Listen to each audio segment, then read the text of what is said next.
What up, YouTube? It's your boy Karan back with another story topic. So I'm not even really embarrassed about it anymore because it already happened. It's done with, and I'm already like on the road to getting kind of back and even in a better position than I was. But yeah, my car got repoed last summer around this time. It might have been in August, like middle to late August, but around this time, so to speak. And yeah, it happened when I was on a date. So long story short, and I just want to say, you see a lot of these people on YouTube or TikTok or whatever that, and like they're in the gig economy, and they're saying how much they make, whether it be 80 to 100,000, and a lot of people believe them, a lot of people don't believe them. I'm going to tell you from a personal experience, as a full-time Lyft driver that I was. There was one year when I went to file taxes, and it surprised me because I was driving Lyft full-time, just putting in the work, and I went to go file taxes, and I'm looking like, hold up, 80,000? 80,000? Wow. So I'm saying that to say, a lot of y'all think that making six figures, making more than six figures, $250,000, whatever, is going to be the end of your problems. And really, if you're not building discipline with your habits, especially like where you spending money, how you spending money, worrying about what's going in, what's coming out, what you saving, what you investing, learning finances, you're just going to spend more. I'm telling you. Like, so, and especially with like a job like Lyft or DoorDash or Uber, like I can only speak for myself. I was depositing at least $200 a day. So my goal was at least 150, 200 a day. You do the math on that, 6 to 7 days out of the week. A lot of people say like, oh, you put a lot of miles in your car, and I just look at it like, look, you're gonna do that anyway, driving to a bunch of places that's not making you no money, doing a bunch of dumb stuff, picking up people that's only giving you $5 to $10 of gas money, if that. So my logic was behind that, if you're gonna do that anyway, I'm just gonna get paid for it. Now granted, you're doing that a lot quicker, and depending on the car, you can do that for a long time or a very short time. It just depends on the car. With that being said, like I said, my money was going into a lot of places where I wasn't really being responsible, and they was calling your boy, and I was just giving them a runaround. Basically, it's not that I didn't have it, it's just that I didn't feel like paying them when I already got behind. So once I already got behind, they would call me. I would give them some money, like, all right, just to get them off my back a little bit. Call me. I would ignore. Then it would call me. I'll pick up, give them some money just to get off my back. I'm like, all right, let's set up this payment plan. And I would always just give them the runaround, And then it got to a point where I just stopped answering. And I was just like, look, whatever, man. I'm going to pay y'all when I pay y'all. It is what it is. Y'all just going to have to deal with it. So they blowing me up. And I'm just, every time they called, I recognize the number, boom. Just hit the ignore button, hit the ignore button, or just volume down, especially if I had a passenger. So one day I call myself being player, and I get spiffy. I go to the mall, I'm getting food, I got a bank account, that's looking pretty decent. I'm telling shorty, like, yo, we gonna go here, we gonna really enjoy ourselves. This what we got planned for the night. We gonna go out to get something to eat, we're gonna go to a movie, and then, matter of fact, I'm lying, we went bowling, then we went to go get something to eat, and then we was gonna end the night off for the movie. So we go bowling, everything go good, doing a little flirty tactics. She acting like she can't bowl. I'm getting behind her, showing her how to bowl. She's giving me confirmation that it's all gravy. She giving me the confirmation that she, she like what a brother has to offer. I'm just say that. We really flirty, touchy, and everything. The cologne was on point, my breath was on point, had the fresh cut, yada yada. Man, it was just, like I said, the night seemed perfect. And the crazy part about it is they didn't call me that day. So I didn't even stop to think like, they didn't call me. They probably gonna call me when I'm on a date. I'm just gonna ignore it, whatever, right? So we get done bowling, and we walk into the parking lot, get to the car. what I'm saying, you driving, you reaching over, touching her, filling her up and everything like that. She enjoying it. Get to the restaurant. We went to Bahama Breeze because we was gonna go to. Some of y'all familiar with Cherry Hill. The Bahama Breeze is like, it's the Cherry Hill Mall, it's the Bahama Breeze, and then it's like right across the street is the movie theater. I think it's Lowe's. I think that's what it's called. I used to live in Pennsauken, so Pennsauken, Camden, that area. So we used to always go there whenever we wanted to go to a movie. But so I'm just thinking like, all right. Now mind you, if you're familiar with the Jersey area, the South Jersey area specifically, I live in Williamstown. We're in Cherry Hill. I live in Williamstown. So we get to the Bahama Breeze. Again, we eating. So we start off sitting across from each other, then we sitting next to each other, and man, like I said, bro, it's hot and heavy, and I've been working on this joint for a little minute. Like I've been cooking up this one for a little minute. So I pay the tab, give the waitress a nice tip. We leaving, and I get to the spot.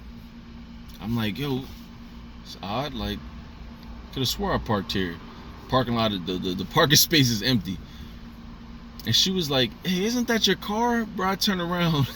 The tow truck is taking my car, literally taking my shit. And I'm like, I had to play it off because, obviously I was embarrassed. And I'm like, had the Denzel face, like, no, that's not my car. That ain't my car. That's my car. I parked somewhere else. And she, like, y'all know a lot of women, they like, once they pick up that they've been lied to, very few women is gonna remain in their feminine and play it off and be buddy chill with you and everything. She flipped immediately, like, nah, nigga, that was your car. Come on, man. What we doing? Like, like it. The date went downhill quick, fast in her. Like, you ever heard of the snowball effect? When the snowball's rolling down the mountain, it just gets bigger and bigger. Like, yo, this shit just got worse by the minute. She's snapping, making a big deal in the parking lot, and the whole time I'm just looking at my car like, ah, damn, I think that is my car. She's like, yeah, the fuck it is your car. Like, how the fuck I'm gonna get home? I gotta be back for my kid. Like, she just going off. People looking. I don't know if somebody recorded it. They probably did. You feel me? I wasn't really paying too much attention to everybody else. I'm just sitting here thinking like, fuck. Like, a lot of things that you putting off, especially being responsible as an adult, bro. Like I said, safe to say, I'm just gonna get it. We didn't see the movie. I paid for her to get a lift back to where she was at. She was in Sicklerville. I was in Williamstown, obviously. So I paid for her lift, which was like $50. Mine was like $60, $65. I tipped both the Lyft drivers, so that's roughly like, I gave both the Lyft drivers a $10 tip, so it's like $120-ish, and a lot of that money went out the window that night. The bowling, the clothes shopping, the meals, the desserts, all that, because I thought I was, gonna get something. I was trying to impress some John. My priorities was messed up, bro.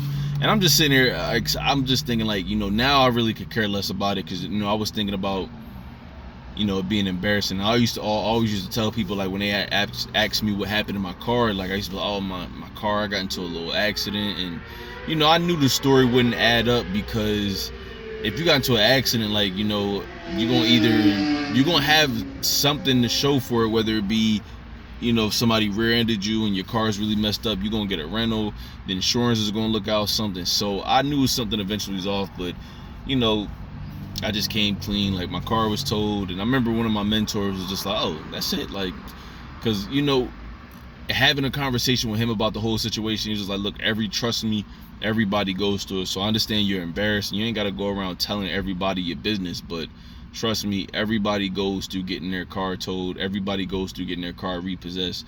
More people than you think. And I remember coming across a channel talking about the repossessions and the car market being shitty, and I'm just like, oh well, somebody definitely needs to hear my story. But guys, sometimes it's good to just go with that bucket and stack up off that. Like, you shouldn't be driving all across the town, going from the different states and everything like that, taking all these trips. If you got to do that, me personally, I would just get a rental. Because yeah, if you get the bucket, the last thing you want to do is drive too far and be putting mad miles on that bucket, and then boom, you stuck somewhere.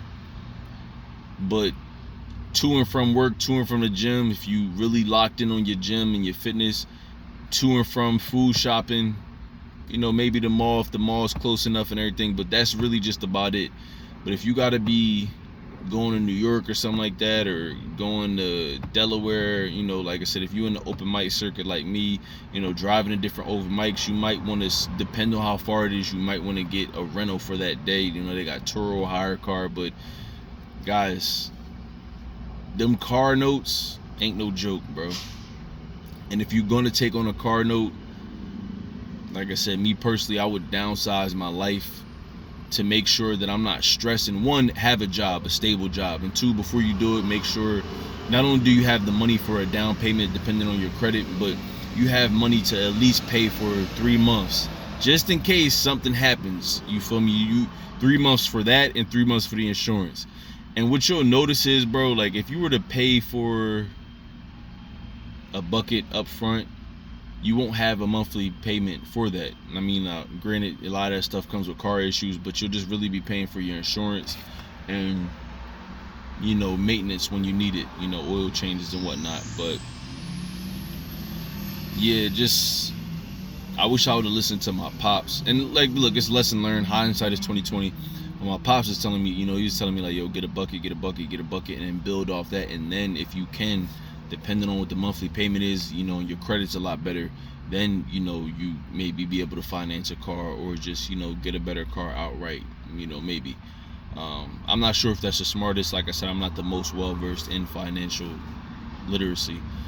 I'm working on it, and I'm gonna get better with it. But yeah, that's my story, man. Like, just trying to impress people, holding off things that really should have been at the top of my priority list as opposed to other things. And look, I've spoken to that girl since, because I like to post my workouts, my progress on YouTube, my progress in the workforce area. I'm going from, working this type of job to working that type of job, and really making that progress, my skincare regime. And listen, they will come. You're gonna take your lumps, but learn from them. I'd be a fool to go back to financing cars just because I want a newer car, a newer looking car. Because a lot of people got Range Rovers, a lot of people got Hellcats, Dodge Challengers, newer Altimas, and what people don't tell you is that most of those payments is like $500-$600 a month and up. The insurance be crazy high, and it's just like a lot of people put themselves in holes, financial debt, and they don't take care of the car, and God forbid they get into any type of accident, especially when you behind on your insurance.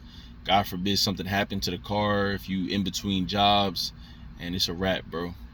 It's a wrap, man. So I just want to tell y'all, like, before y'all make a decision, like, try to write out what I've learned. Try to write out your priority list.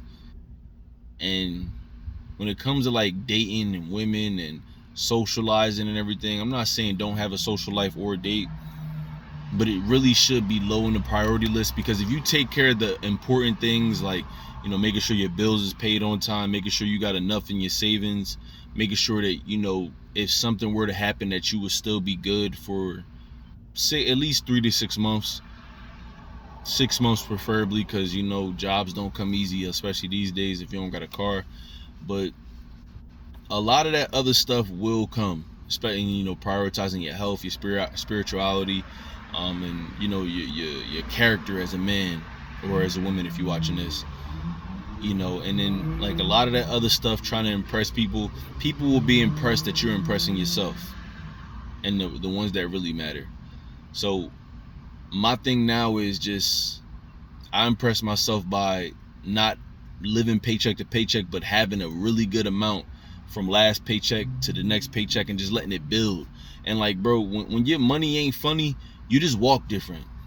You just carry your shit different, man. Like, when you're not out here faking and frauding and doing a bunch of things to impress people, putting yourself in harm's way, because putting yourself in debt, that's putting yourself in harm's way. Getting a car note that you got to stress about paying every month, stress about paying insurance every month, being at a job where it's not really no stability, especially like those seasonal jobs, those hard working, high turnover warehouse jobs. Like, it's not a good place to be in, man. It's definitely not a good place to be in, I'll tell you, bro. Like, because the last thing you gonna want to do, like, I'll put it to you like this: you are one bad incident away from your life being a catastrophe. And a lot of people don't really bounce back from that because a lot of people are afraid to ask for help. They think asking for help is weak. But I'm glad I had that talk with my mentor, because when I did, it kind of was a sigh of relief. And I just YouTubed like repossessions and everything like that to see if there's videos out on it. And that's the beauty of YouTube. Like, you get other people's perspectives. You see what the car situation is out there, and it basically, and especially with the economy we got now, like, a lot more people are behind on rent, a lot more people are behind on their mortgages, their car notes and everything. So it's just like, you're better off doing what you got to do for you, and whoever's impressed by that, cool. If you're not, cool, I'm not doing it for you. But whoever's rocking with you is rocking with you strictly for you, and you just let it be like that. Because, bro, trying to impress people, yeah, you leading yourself down a dark road, and I'm just gonna leave it with that. So I'm glad I went through that at a young age of 29. It happened right before my birthday. So that's another reason why I was kind of tight, because I was feeling myself, and I was moving in what I thought was a good direction, but I was still living a lie. I was still faking it. I was still frauding. And God is cold, man. Like, everything got checked in front of other people, in front of somebody else that I was really trying to impress. You feel me? But you live and you learn, man. I'm out.